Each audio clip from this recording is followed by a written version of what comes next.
নমস্কার বন্ধুরা, আশা করছি সকলে অনেক ভালো আছো। আমার কুকিং চ্যানেলে তোমাদের সকলকে স্বাগত।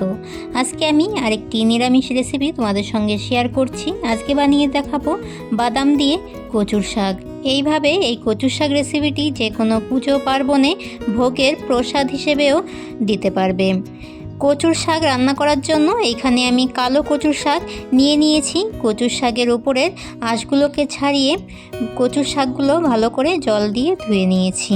কচুর শাক রান্না করার জন্য উপকরণে এইদিকে নিয়েছি কাঁচা লঙ্কা, লঙ্কাগুলোকে চিড়ে নিয়েছি। এইদিকে নিয়েছি গোটা জিরে, তেজপাতা, শুকনো লঙ্কা, চিনি, জিরের গুঁড়ো।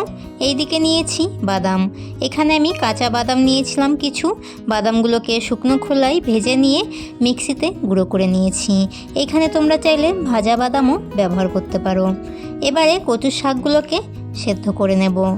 তোমরা যারা নতুন বন্ধুরা প্রথমবার আমার চ্যানেলে আমার ভিডিওটি দেখছো, আমার চ্যানেলটিকে সাবস্ক্রাইব করে দিয়ে পাশে থাকা বেল আইকনটি অল করে রাখার অনুরোধ রইল, যাতে আমার নিত্য নতুন রেসিপিগুলো তোমরাই প্রথমে দেখতে পাও। আমার সকল নতুন পুরনো বন্ধুদের আমার পাশে থাকার অনুরোধ রইল। কচু শাকগুলো কড়াইতে দিয়ে দিলাম সামান্য লবণ আর দিয়ে দিচ্ছি জল। এবারে দিয়ে দেব আগে থেকে চিড়ে রাখা কাঁচা লঙ্কা। এই সব কিছু দিয়ে কচুর শাকগুলোকে হালকা নাড়াচাড়া করে কচুর শাকগুলো খুব ভালোভাবে সেদ্ধ করে নেব।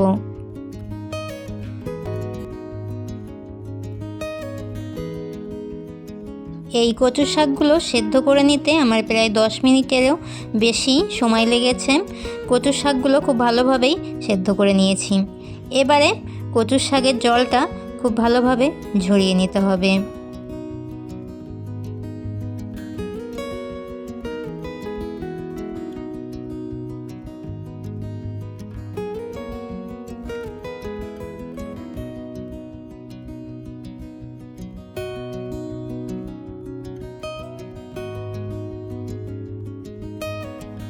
এইভাবে কচুর শাকগুলো আমি প্রায় 5 মিনিট মতো রেখে দিয়েছিলাম।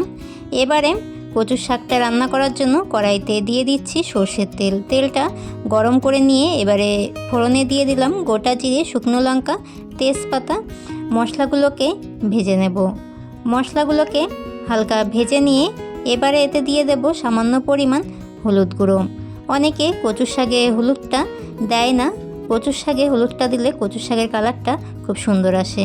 তোমরা চাইলে কচুর শাকে হলুদটা নাও দিতে পারো। এবারে আগে থেকে জল ঝরিয়ে রাখা কচুর শাকগুলো দিয়ে সব মশলাগুলোর সাথে কচুর শাকটা খুব ভালোভাবে ভেজে নেব।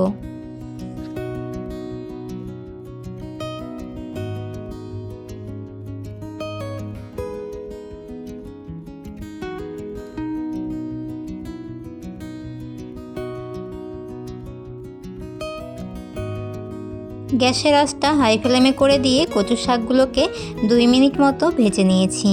এবারে এতে দিয়ে দিচ্ছি স্বাদ মতো লবণ। লবণটা তোমরা তোমাদের স্বাদ মতো ব্যবহার করবে।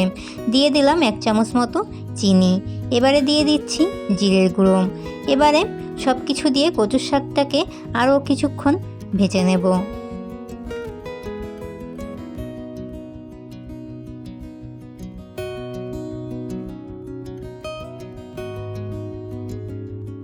কচুর শাকগুলোকে ভালোভাবে ভেজে নেওয়া হয়ে গেছে। এই কচুর শাক রেসিপিটি বানাতে আমার প্রায় 25 মিনিট মতো টাইম লেগে গেছে। কচুর শাকটা নামানোর আগ দিয়ে দিচ্ছি বাদাম গুঁড়ো। বাদাম গুঁড়ো দিয়ে কচুর শাকটা হালকা নাড়াচাড়া করে নামিয়ে নিলেই কচুর শাক রেসিপিটি হয়ে যায়। এইভাবে এই রেসিপিটি দুর্দান্ত স্বাদের হয়েছিল বন্ধুরা। তোমরা বাড়িতে অবশ্যই এই রেসিপিটি ট্রাই করবে আর আমাকে কমেন্ট করে জানাবে রেসিপিটি তোমাদের কাছে কেমন লেগেছে। যাদের কাছে কচুর শাক খেতে ভালো লাগে না, এইভাবে কচুর শাক রেসিপিটি বানালে তাদের কাছেও অনেক ভালো লাগবে।